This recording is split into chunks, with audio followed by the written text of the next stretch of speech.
प्यारे बड़े बड़े भाइयों को राम राम। भाई, यह है कबूतरों की कहानी और इससे आपको क्या सीख मिलती है, आप देखें इस पूरी वीडियो को और कमेंट करें। सुनहरा अंडा और मादा कबूतर।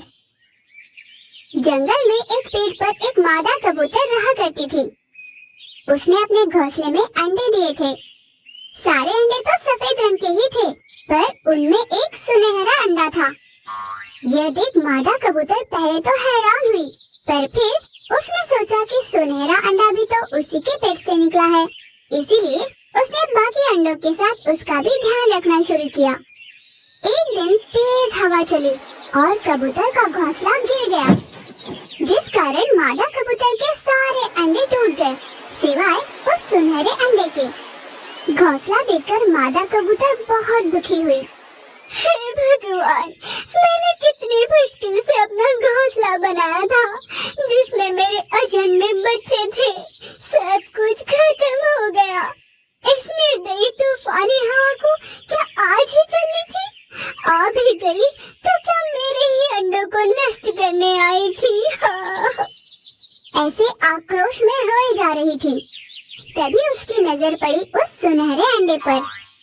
जिस अंडे को देखकर मैं घबरा गई थी, वही अंडा बच गया। कम से कम इसे तो संभाल कर रखूंगी। फिर मादा कबूतर उस सुनहरे अंडे के पास गई और उसे प्यार से सहलाकर उसका खूब ध्यान रखने लगी। समय बीता, उस अंडे से एक चिन्ना मिन्नू सा सुनहरा कबूतर निकला। मादा कबूतर ने उसे खूब लाड प्यार से पाला और बड़ा किया। उस नन्हे कबूतर का उड़ने का समय आ गया था, पर मादा कबूतर उसे कहीं जाने नहीं दिया करती थी। उसके लिए खाने का इंतजाम वह खुद ही किया करती थी। एक दिन मादा कबूतर की सेहत बिगड़ गई। उसे बुखार हुआ, उड़ने की भी ताकत नहीं थी उसमें। अपने अन्न का जुगाड़ करने नहीं जा पा रही थी और कोई चारा न होने पर उसने सुनहरे कबूतर को अपने पास बुलाया।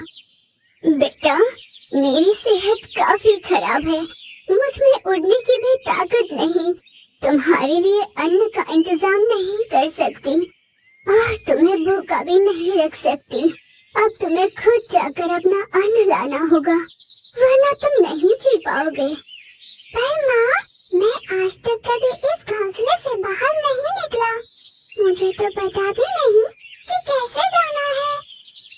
मादा कबूतर कुछ न कह सकी। वह अपने बेटे को भूखा नहीं देख पा रही थी।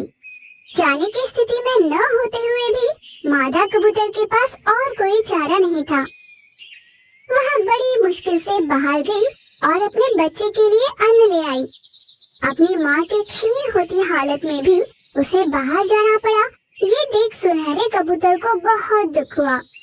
उसने रोते हुए अपनी माँ से कहा, माँ, मुझे माफ कर दो, मुझे खुद से ही नफरत हो रही है।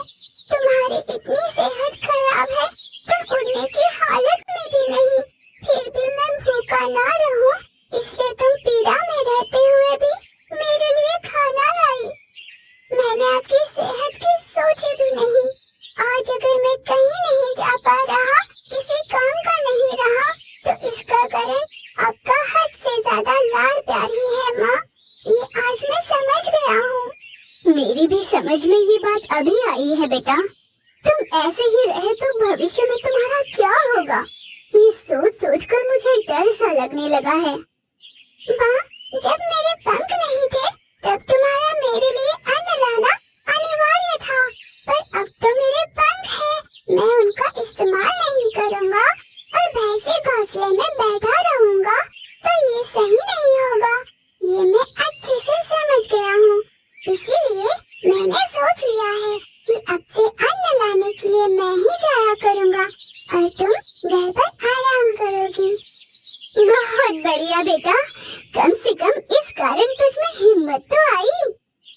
उस दिन से कबूतर हर रोज बाहर जाकर अपनी माँ के लिए और खुद के लिए अन्न का इंतजाम करने लगा। मादा कबूतर इस बात से बहुत खुश हुई थी। अपने बेटे को देख माँ बहुत निश्चिंत हुई। हर माँ बाप को अपने बच्चों से लाड प्यार करना चाहिए, पर इतना भी नहीं कि उससे बच्चे किसी काम के न रहे। आत्मनिर्भर होना जरूरी है।